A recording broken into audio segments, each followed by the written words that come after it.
This is the KRUI News at Noon, brought to you in part by the Daily Iowan. This is KRUI, Iowa City. It is just before 12 o'clock noon in Iowa City. The temperature is 38 degrees. And for KRUI, this is the latest news with Michelle Nago and Katie Kuntz. Here are the headlines for this Tuesday morning. An Iowa boy sues his school district in a bullying case. The European Union sees record high unemployment rates. And the Colorado shooter may face the death penalty. A high school student from Bedford, Iowa, is suing his school district after a brutal bullying attack last October that he claims has rendered himself disabled. He was hit repeatedly in the back of his head with a football, which caused a blood clot, to a temporary coma and paralysis on his left side. The boy claims in the suit that he was repeatedly told the school officials about the attacks, but that he was often ignored. The European Union hit 12% unemployment rate, a record high for the 27 nations included in the Eurozone, which is nearly 2 percentage points higher than the highest unemployment rates in the U.S. during the 2007-2009 recession.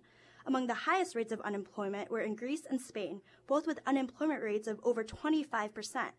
Unemployment has steadily increased in Europe for the last 22 months, leaving 19 million people out of work. James Holmes, the alleged gunman in the Aurora, Colorado theater shooting last summer, may face the death penalty if prosecutors have their way. Prosecutors claim that Holmes deserves to die for the killing of 12 people and refuse a plea bargain of life in prison with no chance of parole.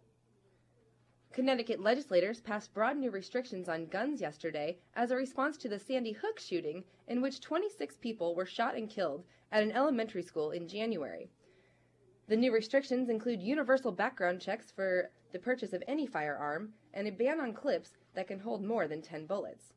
Alternatively, a city in Georgia also passed new gun laws, but these actually require residents to own a gun, at least sort of. Nelson, Georgia, a town of about 1,300 residents located north of Atlanta, believe that the more guns means more safety. But those exempt from the mandate are convicted felons, the mentally handicapped, and anyone who doesn't want to own a gun. More than 110 University of Iowa students will travel to the state capitol in Des Moines today as part of the 3rd annual Hawkeye Caucus Day. Students will voice their opinions directly to state legislators on issues of education and student life in Iowa City. This will be the largest event hosted by the Hawkeye Caucus. In Iowa City, the University of Iowa's student government kicked off the presidential election early Monday morning.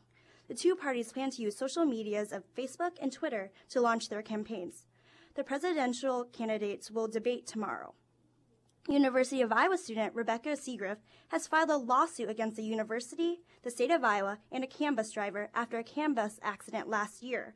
According to records, Seagriff was walking into the crosswalk at the intersection of Madison and Washington when she was struck by the CAN bus. Seagriff is seeking compensation for medical services and emotional and physical impairment. Despite the case, CAN bus accidents are rare and happen less than once a year. Though CAN bus accidents are rare, one Iowa City community group believes that the city council may pass an ordinance that could increase accident by installing red light cameras. The group gathered over 3,000 signatures to petition the Iowa City Council to forbid the red light cameras, which have become more popular throughout the state. And the University of Iowa men's basketball team will face Maryland in New York City tonight as part of the National Invitation Tournament Final Four. The UI team has a winning record of 24-12, and many are looking forward to a tough match. As winter weather has continued to linger, many Iowans could find themselves left in the cold.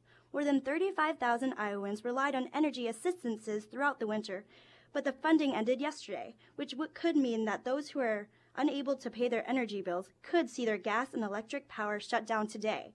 The state of Iowa required that those living under the federal poverty level be guaranteed power throughout the winter, but unfortunately, winter has lasted longer than Iowa legislators could have predicted.